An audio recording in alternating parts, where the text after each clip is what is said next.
Ooh, happy Halloween! I'm the ghost of all the cables you lost last time you moved. Aha! Spooky. I forgot to bring a real costume, so I've done this instead. Anyway, if you want a smartphone with the most expansive edge-to-edge screen possible, you're gonna have to deal with a notch, or a slider, or some funky motorized contraption. Those front-facing cameras have to go somewhere, right? Here's the thing though, do we really need front-facing cameras? Well, Chinese smartphone maker Nubia doesn't think so. When it built its new X phone, it ditched them entirely and instead stuck a 16 and 24 megapixel dual camera on the phone's back. When you want to frame up a selfie though, you'll just have to use the phone's rear screen. Oh, yeah, that's right, the rear screen.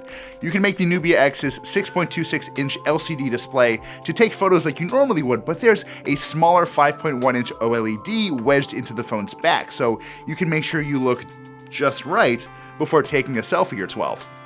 Of course, you can use that second display for a lot more than just lining up photos. You can manually switch over and use that small screen as your main one, and Nubia actually recommends making the switch when it's dark because the screen's built-in software blue light filter should help your sleep cycles from getting too screwed up. The list of weirdo features doesn't end there either. You can use that rear touchscreen as a set of buttons for games, and there's a graphene heat spreader inside to make sure the Snapdragon 845 running the show doesn't overheat and slow down.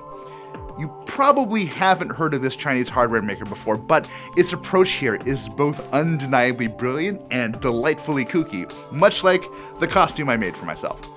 If I were you though, I wouldn't expect any of the major smartphone makers to embrace this idea anytime soon, but that's okay. If you're cool with never getting LTE data speeds in the US, you could go to China and pick up a Nubia X for just under $500 US. That's not a terrible price to pay for what'll be, if nothing else, a fascinating bit of smartphone history.